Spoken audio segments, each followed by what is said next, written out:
Women's Asia cup 2024లో భాగంగా శుక్రవారం జరిగిన మొదటి సెమీఫైనల్లో తమకు ఎదురులేదని భారత మహిళా జట్టు మరొకసారి నిరూపించింది. బంగ్లాదేశ్ను చిత్తు చేసిన భారత్ వరల్డ్ కప్ ఆటతో ఆసియా కప్ ఫైనల్లో విజయవంతంగా అడుగుపెట్టింది. టాస్ గెలిచి బ్యాటింగ్ ఎంచుకున్న బంగ్లాదేశ్కు ఆ సంతోషం కొంచెంసేపు కూడా నిలవలేదు. భారత బౌలర్ల దెబ్బకు బంగ్లాదేశ్ బ్యాటింగ్ ఎందుకు తీసుకున్నామా అని సందేహంలో పడిపోయింది. సరైన సమయంలో పూర్తి గాడిలో పడిన రేణుకా సింగ్ చక్కని లైన్ అండ్ లెంగ్త్తో బంగ్లాదేశ్కు చుక్కలు చూపిస్తుంటే, మరోవైపు పూజా వస్త్రాకర్ తన స్పీడ్తో బంగ్లాదేశ్ను కన్ఫ్యూజన్లో పడేసింది. రేణుకా సింగ్ చక్కటి ఫామ్లో ఉన్న బంగ్లాదేశ్ ఓపెనర్స్ దిలార్ అఖ్తర్ మరియు ముర్షిదా ఖాటూన్లను సింగిల్ డిజిట్కి పరిమితం చేస్తూ బోల్తా కొట్టించిన విధానం సూపర్గా ఉంది. ఫస్ట్ డౌన్ బ్యాటర్ ఇస్మాత్ తాంజిమ్ 2 4లు కొట్టి బంగ్లాదేశ్కు ఊపిరి పోస్తుంది అనుకునే లోపు రేణుకా సింగ్ మరొకసారి దెబ్బకొట్టి వరుసగా తన 3 ఓవర్లలో 3 వికెట్లు పడగొట్టి బంగ్లాదేశ్ను వణికించింది.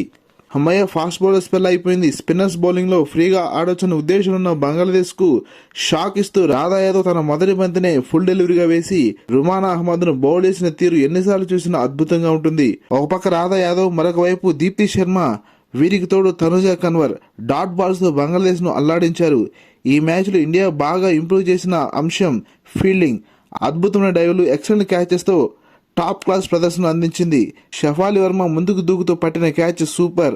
అంతకంటే మించి దూకుడుగా ఉన్న బ్యాటర్ని కన్ఫ్యూజ్ చేస్తూ దీప్తి శర్మ సంధించిన ఫుల్ డెలివరీ మిస్ అయ్యి వికెట్ కీపర్ మన లేడీ ధోని రిచా ఘోష్ చేతిలో పడిన వేళ రిచా స్టంపింగ్ చేసిన తీరు వారేవా నెలా ఉంది. రిచా ఘోష్ యాక్యురేట్గా బాల్ను కలెక్ట్ చేసుకుని కొన్ని సెకండ్లోపే స్టంపింగ్ చేసి బ్యాటర్ను వెనక్కి పంపింది. ఇలా ఎన్నో మెరుపులు ఈ మ్యాచ్లో చోటు చేసుకున్నాయి. స్టంపింగ్తో రిచా ఘోష్ ఆసియా కప్లో అత్యధిక స్టంపింగ్ చేసిన భారత వికెట్ కీపర్గా ఘనత సాధించింది. అత్యధిక డాట్ బాల్స్ వేసిన రేణుకా సింగ్ 4 ఓవర్లలో 10 పరుగులకు 3 వికెట్లు మరియు రాధా యాదవ్ 4 ఓవర్లలో 14 పరుగులకు 3 వికెట్లు వేసి బంగ్లాదేశ్ పతనాన్ని శాసించారు. బంగ్లాదేశ్ కెప్టెన్ నిగర్ సుల్తానా ఒక్కతే 32 పరుగులు చేయడంతో బంగ్లాదేశ్ 20 ఓవర్లకు 8 వికెట్లు కోల్పోయి 80 పరుగులు మాత్రమే చేయగలిగింది. అసలే భారత ఓపెనర్స్ నువ్వా నేనన్నట్లు ఆడతారు. అక్కడేమో 81 పరుగుల లక్ష్యం. షఫాలి వర్మ, స్మృతి మందన పోటీపడి ఆడారు. క్లాసిక్ బ్యాటింగ్తో అదరగొట్టిన స్మృతి మందన 39 బంతుల్లో 9 4లు 1 సిక్సర్ సహాయంతో 55 పరుగులు చేసి అజేయంగా నిలిచింది. షఫాలి వర్మ 28 బంతుల్లో 26 పరుగులు చేసి నాటౌట్గా నిలిచింది. చిన్న అవకాశాలను కూడా వదిలివేసిన బంగ్లాదేశ్ సెమీఫైనల్లో ఓడి టోర్నీ నుంచి నిష్క్రమించింది. భారత్ 11 ఓవర్లలో వికెట్లేమీ కోల్పోకుండా లక్ష్యాన్ని అందుకుని దిగ్విజయంగా ఫైనల్లో అడుగుపెట్టింది.